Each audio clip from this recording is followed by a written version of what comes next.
News first ಆಯೋಜಿಸ್ತಾ ಇರುವ ಕರ್ನಾಟಕದ ಅತಿ ದೊಡ್ಡ ಇವಿ ಎಕ್ಸ್ಪೋ. ಪೊಲೀಸರು ಅವರನ್ನ ಹುಡುಕೋ ಸಲುವಾಗಿ ದೊಡ್ಡ ಮಟ್ಟದಲ್ಲಿ ಪ್ರಯತ್ನವನ್ನ ಪಡ್ತಾ ಇದ್ರು. ಆದರೆ ಯಾವುದೇ ಕಾರಣಕ್ಕೂ ಆಗಿರಲಿಲ್ಲ. ಈಗ ಭೈರತಿ ಬಸವರಾಜ್ ಅವರನ್ನ ಅರೆಸ್ಟ್ ಮಾಡಲಾಗಿದೆ. ಕೆಂಪೇಗೌಡ ಟರ್ಮಿನಲ್ 1ರಲ್ಲಿ ಭೈರತಿ ಬಸವರಾಜು ಅರೆಸ್ಟ್ ಆಗಿದ್ದಾರೆ ಅನ್ನುವಂತಹ ಅಧಿಕೃತವಾದಂತಹ ಮಾಹಿತಿ ಗೊತ್ತಾಗ್ತಾ ಇದೆ. ಬಿಕ್ಲು ಶಿವ ಕೊಲೆ ಪ್ರಕರಣದಲ್ಲಿ ಭೈರತಿ ಬಸವರಾಜ್ ಎಫ್ಐ ಆರೋಪಿ. ಭೈರತಿ ಬಸವರಾಜ್ ಅವ್ರನ್ನ ಈಗಾಗಲೇ ಪೊಲೀಸರು ಅರೆಸ್ಟ್ ಮಾಡಿದ್ದಾರೆ ಅನ್ನುವಂತಹ ವಿಚಾರ. ಬಿಕ್ಲು ಶಿವ ಅಂದ್ರೆ ವಿಜಿ ಶಿವಪ್ರಕಾಶ್ ಅಲಿಯಾಸ್ ಬಿಕ್ಲು ಶಿವ ಕೊಲೆ ಪ್ರಕರಣ. ಅದು ಕೇವಲ ಒಂದು ತುಂಡಿನ ಜಾಗಕ್ಕಾಗಿ, ಒಂದು ತುಂಡಿನ ಭೂಮಿಗಾಗಿ ಕೊಲೆ ಆಗುತ್ತೆ. ಕೊಲೆ ಮಾಡಿದವರಲ್ಲಿ ಆರೋಪಿಗಳಲ್ಲಿ ಜಗದೀಶ್ ಅನ್ನುವಂತಹ A1 ಆರೋಪಿ. ಈ A1 ಆರೋಪಿಗೂ ಎಫ್ಐ ಆರೋಪಿ ಆಗಿರುವಂತಹ ಭೈರತಿ ಬಸವರಾಜ್ ಅವರಿಗೂ ನಿಕಟಪೂರ್ವ ಸಂಬಂಧ, ಅವರ ಜೊತೆಗೆ ಒಳ್ಳೆಯ ಬಾಂಧವ್ಯ ಇತ್ತು. ಪ್ರತಿ ವಿಚಾರದಲ್ಲೂ ಸಹ ಇಬ್ರು ಮಾತನಾಡ್ತಿದ್ರು ಅನ್ನುವಂತಹ ವಿಚಾರ ಕೆಲವೊಂದು ಸಂದರ್ಭದಲ್ಲಿ ಬಟಾಬಯಲಾಗಿದೆ. ಅವರ ಬರ್ತ್ಡೇ ಸೆಲೆಬ್ರೇಷನ್ಗಳಲ್ಲಾಗಿರ್ಬೋದು ಅಥವಾ ಭೈರತಿ ಬಸವರಾಜ್ ಅವರ ಕಾರ್ಯಕ್ರಮಗಳಲ್ಲಿ ಜಗದೀಶ್ ಭಾಗಿಯಾಗೋದಾಗಿರ್ಬೋದು, ಇದೆಲ್ಲವೂ ಒಂದು ಕಡೆ. ಆದರೆ ಈ ಭೈರತಿ ಬಸವರಾಜ್ ಅವರು ಸಿಗಾಕೊಳ್ಳೋದಕ್ಕೆ ಮೂಲವಾಗಿರುವಂತಹ ಕಾರಣ ಎಲ್ಲ ಕಡೆನೂ ಸಹ ಹೈಕೋರ್ಟ್ ಆಗಿರ್ಬೋದು, ಸುಪ್ರೀಂ ಕೋರ್ಟ್ ಆಗಿರ್ಬೋದು, ಎಲ್ಲ ಕಡೆನೂ ನನಗೂ ಆ A1 ಆರೋಪಿಗೂ ಯಾವುದೇ ಕಾರಣಕ್ಕೂ ಸಂಬಂಧ ಇಲ್ಲ, ನನಗೂ ಈ ಏನಂದರೆ ಬಿಕ್ಲು ಶಿವ ಕೊಲೆ ಪ್ರಕರಣಕ್ಕೂ ಸಂಬಂಧ ಇಲ್ಲ, ನನಗೂ ಮತ್ತೆ ಆ ಭೂಮಿ ಏನು ತುಂಡು ಭೂಮಿಗಾಗಿ ಕೊಲೆ ಆಯ್ತಲ್ಲ ಆ ಪ್ರಕರಣಕ್ಕೂ ನನಗೂ ಸಂಬಂಧ ಇಲ್ಲ, ಇದೆಲ್ಲವೂ ಸಹ ಹೈಕೋರ್ಟ್ ಮತ್ತು ಸುಪ್ರೀಂ ಕೋರ್ಟ್ ವಾದವನ್ನು ಮಂಡನೆ ಮಾಡಲಾಯಿತು. ಆದರೆ ಇಲ್ಲಿ ಎಫ್ಐ ಆರೋಪಿ ಆಗಿರುವಂತಹ ಭೈರತಿ ಬಸವರಾಜು ಅವರಿಗೆ ಈ ಒಂದು ಕೊಲೆ ಪ್ರಕರಣದಲ್ಲಿ ಆರೋಪಿಯನ್ನು ಮಾಡಿರುವಂತಹ ಸಾಕ್ಷಿಯನ್ನು ಹಾಗೆ ಉಳ್ಕೊಂಡಿರುವಂಥದ್ದು ಕೇವಲ ಒಂದೇ ಒಂದು, ಮೇಲ್ನೋಟಕ್ಕೆ ಕಾಣಿಸ್ತಾ ಇರುವಂಥದ್ದು ಒಂದು ಸಾಕ್ಷಿ. ಅದ್ಯಾವ ಸಾಕ್ಷಿ ಅಂದರೆ ಫ್ಲೈಟ್ ಟಿಕೆಟ್. ವಿಮಾನ ಪ್ರಯಾಣವನ್ನು ಮಾಡೋ ಸಂದರ್ಭದಲ್ಲಿ ಬಳಕೆ ಮಾಡಿರುವಂತಹ ಫ್ಲೈಟ್ ಟಿಕೆಟ್. ಯಾವಾಗ ಜುಲೈ 15ನೇ ತಾರೀಕಿಗೆ ಕೊಲೆ ಆಗುತ್ತೆ.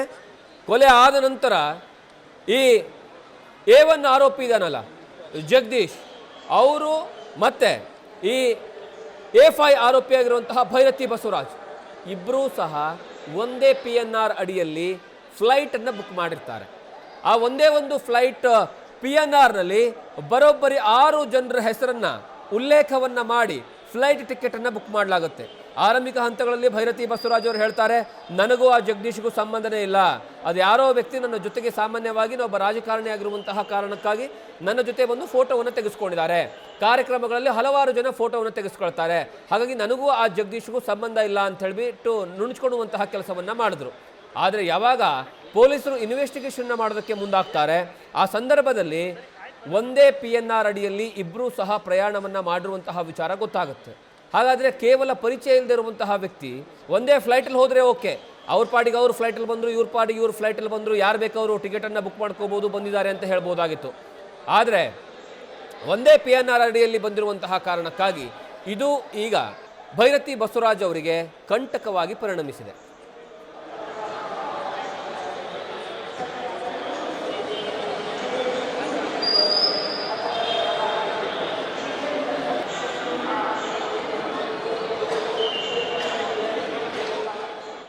ಇನ್ನು ಈ ಬಗ್ಗೆ ಹೆಚ್ಚಿನ ಮಾಹಿತಿಯನ್ನು ನಮ್ಮ ಪ್ರತಿನಿಧಿ ಸಂದೇಶ್ ಕೊಡ್ತಾರೆ. ಸಂದೇಶ, ಒಂದು ಕಡೆಗೆ ಭೈರತಿ ಬಸವರಾಜ್ ಅವರು ಅರೆಸ್ಟ್ ಆಗಿದ್ದಾರೆ ಎನ್ನುವಂತಹ ವಿಚಾರ, ಮತ್ತೊಂದು ಕಡೆಗೆ ಎಫ್ಐ ಆರೋಪಿ ಆದರೂ ಸಹ ಈ ಒಂದು ಕೊಲೆ ಪ್ರಕರಣದಲ್ಲಿ ಬಸವರಾಜ್ ಅವರ ಹೆಸರು ತಳಕು ಹಾಕೊಳ್ಳೋದಕ್ಕೆ ಕಾರಣ ಏನು ಅಂತ?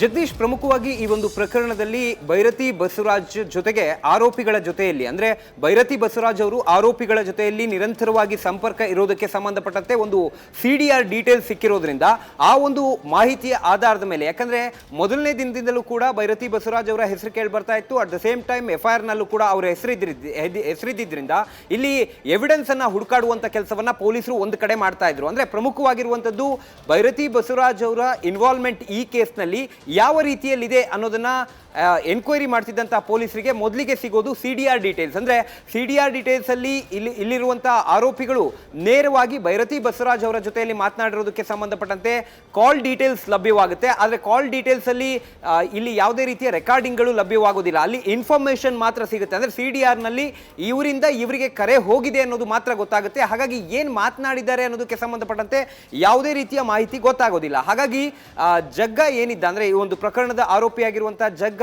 ಆತನಿಗಾಗಿ ಸಾಕಷ್ಟು ಹುಡುಕಾಟವನ್ನು ನಡೆಸ್ತಾ ಇದ್ರು. ಜಗ್ಗ ಅಲಿಯಾಸ್ ಜಗದೀಶ್ ಏನಿದ್ದಾರೆ ಆತನಿಗಾಗಿ ಹುಡುಕಾಟವನ್ನು ನಡೆಸ್ತಾ ಇದ್ರು. ಅಟ್ ದ ಸೇಮ್ ಟೈಮ್ ಆತ ಕೊಲಂಬೋದಿಂದ ವಾಪಸ್ ಬರ್ತಿದ್ದಂತ ಸಂದರ್ಭದಲ್ಲಿ ಆತನನ್ನ ಅರೆಸ್ಟ್ ಕೂಡ ಮಾಡ್ತಾರೆ. ಅರೆಸ್ಟ್ ಮಾಡಿ ಆತನನ್ನ ವಿಚಾರಣೆಗೆ ಒಳಪಡಿಸಿದಂತ ಸಂದರ್ಭದಲ್ಲಿ ಆತ ಪೊಲೀಸರ ಮುಂದೆ ಸಾಕಷ್ಟು ಹೇಳಿಕೆಗಳನ್ನು ಕೊಟ್ಟಿದ್ದಾನೆ. ಆ ಹೇಳಿಕೆಯಲ್ಲಿ ಯಾವ ಕಾರಣಕ್ಕಾಗಿ ಭೈರತಿ ಬಸವರಾಜ್ ಅವರಿಗೆ ನಾನು ಕರೆ ಮಾಡಿದ್ದೆ ಅನ್ನೋದಕ್ಕೆ ಸಂಬಂಧಪಟ್ಟಂತೆ ಮಾಹಿತಿಯನ್ನ ಯಾವಾಗ ನೀಡ್ತಾನೋ ಅದಾದ ನಂತರವೇ SIT ಅಧಿಕಾರಿಗಳು ನೇರವಾಗಿ, ಯಾಕಂದ್ರೆ ಪದೇ ಪದೇ ಕೂಡ ನೋಟಿಸ್ ಕೊಟ್ಟರು ಕೂಡ ಭೈರತಿ ಬಸವರಾಜ್ ಅವರು ವಿಚಾರಣೆಗೆ ಹಾಜರಾಗಿರಲಿಲ್ಲ.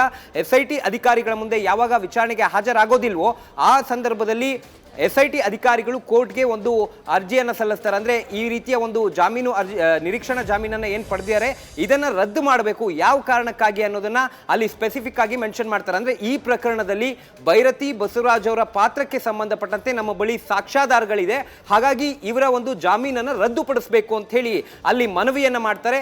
ಮನವಿ ಮಾಡಿದ ನಂತರವೇ ಕಂಪ್ಲೀಟ್ ಆಗಿ ಈ ಒಂದು ಏನು ನಿರೀಕ್ಷಣಾ ಜಾಮೀನು ಅರ್ಜಿ ಕೂಡ ವಜಾ ಆಗಿರುವಂಥದ್ದು. ಹಾಗಾಗಿ ಇಲ್ಲಿ ಪ್ರಮುಖವಾಗಿರುವಂಥದ್ದು ಮೊದಲಿಗೆ ಭೈರತಿ ಬಸವರಾಜ್ ಅವರ ಪಾತ್ರದ ಕುರಿತಂತೆ SIT ಅಧಿಕಾರಿಗಳಿಗೆ ಸಾಕ್ಷಿ ಯಾವಾಗ ಲಭ್ಯವಾಗುತ್ತೋ ಅದಾದ ನಂತರವೇ SIT ಅಧಿಕಾರಿಗಳು ಕೋರ್ಟ್ ಮೊರೆ ಹೋಗಿರುವಂಥದ್ದು. ಹಾಗಾಗಿ ಈಗ ಸದ್ಯ ಭೈರತಿ ಬಸವರಾಜ್ ಅವರ ವಿರುದ್ಧ ವಾರೆಂಟ್ ಕೂಡ ಇಶ್ಯೂ ಆಗಿದ್ರಿಂದ ಅಥವಾ ಲುಕೌಟ್ ನೋಟಿಸ್ ಕೂಡ ಇಶ್ಯೂ ಆಗಿದ್ರಿಂದ ಆ ಲುಕೌಟ್ ನೋಟಿಸ್ ಬೇಸ್ ಮೇಲೆ CRPC 41 ಅಡಿಯಲ್ಲಿ ಅಲ್ಲಿ ಈಗ ಏರ್ಪೋರ್ಟ್ನಲ್ಲಿ ಅವರನ್ನ ಅರೆಸ್ಟ್ ಮಾಡುವಂಥ ಕೆಲಸವನ್ನ SIT ಅಧಿಕಾರಿಗಳು ಮಾಡ್ತಾರೆ.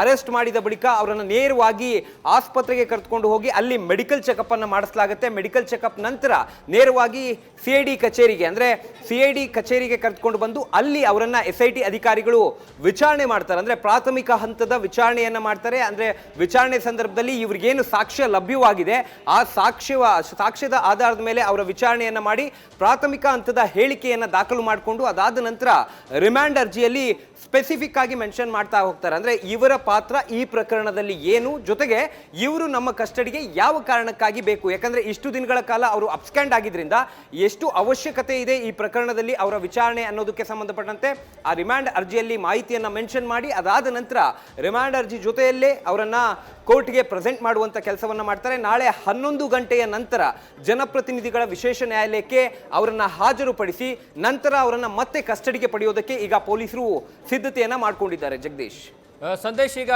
ಯಾವಾಗ ಪೊಲೀಸರು ತಮ್ಮ ವಶಕ್ಕೆ ಪಡ್ಕೊಳ್ತಾರೆ ಅದಾದ್ಮೇಲೆ ಪ್ರೊಸೀಜರ್ ಅಂದ್ರೆ ನೀವು ಹೇಳಿದಾಗೆ ಮೆಡಿಕಲ್ ಟೆಸ್ಟ್ ಆಗುತ್ತೆ, ಅದಾದ್ಮೇಲೆ ಅವ್ರನ್ನ CID ಕಚೇರಿ ಕರ್ಕೊಂಡು ಹೋಗಲಾಗುತ್ತೆ. ಹಾಗಾದ್ರೆ ಇವತ್ತು ರಾತ್ರಿ CID ಕಚೇರಿಯಲ್ಲೇ ಅವ್ರನ್ನ ಇಡಲಾಗುತ್ತಾ ಅಥವಾ ಹೇಗೆ ನಾಳೆ ಬೆಳಗ್ಗೆ 11 ಗಂಟೆವರೆಗೆ? ಜಗದೀಶ್, ಖಂಡಿತವಾಗ್ಲು ಅಂದ್ರೆ CID ಮುಖ್ಯ ಕಚೇರಿಯಲ್ಲೇ ಅವರನ್ನ ಇಡಲಾಗುತ್ತೆ. ಯಾಕಂದ್ರೆ SIT ಕಚೇರಿ ಇರೋದು ಕೂಡ CID ಕಚೇರಿಯಲ್ಲೇ ಆಗಿರೋದ್ರಿಂದ ಅಥವಾ SIT ಕಮಿಟಿ ಏನಿದೆ ಕಂಪ್ಲೀಟ್ SIT ಪೊಲೀಸರು ಅಲ್ಲೇ ಇರೋದ್ರಿಂದ ಅಲ್ಲೇ ವಿಚಾರಣೆಯನ್ನ ಮಾಡಬೇಕಾಗುತ್ತೆ. ಈ ಹಿಂದೆ ಕೂಡ ಸಾಕಷ್ಟು ಪ್ರಕರಣಗಳಲ್ಲಿ CID ಕಚೇರಿಯಲ್ಲೇ ಅವರನ್ನ ಇಟ್ಟು ವಿಚಾರಣೆ ಮಾಡಲಾಗುತ್ತೆ. ಯಾಕಂದ್ರೆ ಇಲ್ಲಿ ಬೇಸಿಕ್ ಆಗಿ ಭದ್ರತಾ ಸಮಸ್ಯೆ ಎದುರಾಗೋದಕ್ಕೆ CID ಕಚೇರಿಯಲ್ಲಿ ಸಾಧ್ಯತೆನೇ ಇಲ್ಲ. ಯಾಕಂದ್ರೆ CID ಕಚೇರಿ ಒಳಗಡೆ ಹೋಗೋದಕ್ಕೆ ಸಾಕಷ್ಟು ಈಗಾಗಲೇ ಏನು ಪರ್ಮಿಷನ್ಗಳು ಅವಶ್ಯಕತೆ ಇರೋದ್ರಿಂದ ಅಲ್ಲಿ ತುಂಬಾ ಸೇಫ್ ಪ್ಲೇಸ್ ಅನ್ನೋ ಕಾರಣಕ್ಕಾಗಿ CID ಕಚೇರಿಯಲ್ಲೇ ಇಟ್ಟು ಅವರ ವಿಚಾರಣೆಯನ್ನ ಮಾಡ್ತಾರೆ. ವಿಚಾರಣೆ ಸಂದರ್ಭದಲ್ಲಿ ಈಗ ಸಿಕ್ಕಿರುವಂತಹ ಎವಿಡೆನ್ಸ್ಗಳೇನಿದೆ ಅದು ಜಗ್ಗ ಅಲಿಯಾಸ್ ಜಗದೀಶ್ ಜೊತೆಯಲ್ಲಿ ಭೈರತಿ ಬಸವರಾಜ್ ಅವರು ಮಾತನಾಡಿರೋದಕ್ಕೆ ಸಂಬಂಧಪಟ್ಟಂತೆ, ಜೊತೆಗೆ ಆ ಕಾಲ್ ಡೀಟೇಲ್ಸ್ ಅನ್ನ ಮುಂದೆ ಅವರ ಫಿಸಿಕಲ್ ಅಪಿಯರೆನ್ಸ್ ಅಲ್ಲಿ ಅವರಿಗೆ ಆ ಒಂದು ಕಾಪಿಯನ್ನ ತೋರಿಸಿ ಏನು ಮಾತನಾಡಿದ್ರಿ, ಅಂದ್ರೆ ಪ್ರಕರಣಕ್ಕೆ ಸಂಬಂಧಪಟ್ಟಂತೆ ಏನಾದರೂ ಮಾತುಕತೆ ಆಯ್ತಾ ಅಥವಾ ಆ ಆರೋಪಿ ನಮಗೆ ಈ ರೀತಿಯ ಹೇಳಿಕೆಯನ್ನ ಕೊಟ್ಟಿದ್ದಾರೆ ಅದಕ್ಕೆ ನೀವು ಏನು ಹೇಳ್ತೀರಾ, ಎಲ್ಲಾ ಹೇಳಿಕೆಗಳನ್ನು ಕೂಡ ಅವರಿಂದ ಪಡೆದುಕೊಳ್ತಾರೆ. ಜೊತೆಗೆ ಅವರ ವಿರುದ್ಧ ಸಿಕ್ಕಿರುವಂತಹ ಸಾಕ್ಷಿಗಳ ಆಧಾರದ ಮೇಲೆ ಪ್ರಾಥಮಿಕ ಹಂತದ ವಿಚಾರಣೆಯನ್ನ ಮಾಡ್ತಾರೆ. ವಿಚಾರಣೆ ಮಾಡಿ ವಿಚಾರಣೆಯಲ್ಲಿ ಅವರು ಏನೆಲ್ಲ ಹೇಳಿಕೆಗಳನ್ನು ಕೊಡ್ತಾರೋ ಆ ಹೇಳಿಕೆಗಳನ್ನ ರಿಮ್ಯಾಂಡ್ ಅರ್ಜಿಯಲ್ಲಿ ಮೆನ್ಷನ್ ಮಾಡ್ತಾರೆ. ಅಂದ್ರೆ ಇವರನ್ನ ಮೊದಲಿಗೆ ನಾವು ಎಲ್ಲಿ ಅರೆಸ್ಟ್ ಮಾಡಿದ್ವಿ, ಜೊತೆಗೆ ಯಾವ ಕಾರಣಕ್ಕಾಗಿ ಅರೆಸ್ಟ್ ಮಾಡಿದ್ವಿ, ಜೊತೆಗೆ ಅದಾದ ನಂತರ ನಮ್ಮ ವಿಚಾರಣೆ ಸಂದರ್ಭದಲ್ಲಿ ಇವ್ರು ಏನು ಹೇಳಿಕೆ ಕೊಟ್ಟಿದ್ದಾರೆ, ಜೊತೆಗೆ ಬೇರೆ ಆರೋಪಿಗಳು ಇವರ ಲಿಂಕ್ಗೆ ಸಂಬಂಧಪಟ್ಟಂತೆ ಏನೆಲ್ಲ ಹೇಳಿಕೆ ಕೊಟ್ಟಿದ್ದಾರೆ, ಜೊತೆಗೆ ನಮಗೆ ಯಾವ ಕಾರಣಕ್ಕೆ ಇವರು ಮತ್ತೆ ಕಸ್ಟಡಿಗೆ ಬೇಕು, ಅಂದ್ರೆ ತನಿಖೆಯ ಒಂದು ಭಾಗವಾಗಿ ಜೊತೆಗೆ ಇವರ ವಿರುದ್ಧ ಸಾಕ್ಷಿಗಳನ್ನ ಕಲೆ ಹಾಕಿದ್ದೀವಿ, ಆ ಸಾಕ್ಷ್ಯಕ್ಕೆ ಸಂಬಂಧಪಟ್ಟಂತೆ ಇವರಿಂದ ನಾವು ಮಾಹಿತಿಯನ್ನ ಅಥವಾ ಹೇಳಿಕೆಯನ್ನ ಪಡೆದುಕೊಳ್ಬೇಕು, ಜೊತೆಗೆ ಮಾಜರನ್ನು ಕೂಡ ಮಾಡಬೇಕಾಗುತ್ತೆ ಅನ್ನೋ ಒಂದು ಕಾರಣವನ್ನ ನೀಡಿ ಮತ್ತೆ ಕಸ್ಟಡಿಗೆ ಪಡೆದುಕೊಳ್ತಾರೆ. ಈಗಾಗಲೇ ಒಂದು 5 ದಿನಗಳ ಕಾಲ ಅವರನ್ನು ಮತ್ತೆ ಪೊಲೀಸ್ ಕಸ್ಟಡಿಗೆ ಕೇಳೋದಕ್ಕೆ ಈಗಾಗಲೇ ಪೊಲೀಸರು ಸಿದ್ಧತೆಯನ್ನ ಕೂಡ ಮಾಡ್ಕೊಂಡಿದ್ದಾರೆ. ಹಾಗಾಗಿ ಭೈರತಿ ಬಸವರಾಜ್ ಅವರು ಕೂಡ ಈಗಾಗಲೇ ವಕೀಲರನ್ನ ಭೇಟಿಯಾಗಿ ಅಥವಾ ವಕೀಲರ ಜೊತೆಯಲ್ಲಿ ಮಾತುಕತೆಯನ್ನು ನಡೆಸಿ ಏನೆಲ್ಲ ಹೇಳಿಕೆ ಕೊಡಬೇಕು ಅನ್ನೋದ್ರ ಕುರಿತಂತೆ ಚರ್ಚೆಯನ್ನು ಕೂಡ ಮಾಡಿರ್ತಾರೆ. ಹಾಗಾಗಿ ಈಗ ಸದ್ಯ ಮೊದಲಿಗೆ ಅವರನ್ನು ಅರೆಸ್ಟ್ ಮಾಡೋದು, ಅರೆಸ್ಟ್ ಪ್ರೊಸೀಜರ್ಸ್ಗಳನ್ನು CID ಕಚೇರಿಗೆ ಬಂದು ಮಾಡ್ಕೊಳ್ತಾರೆ.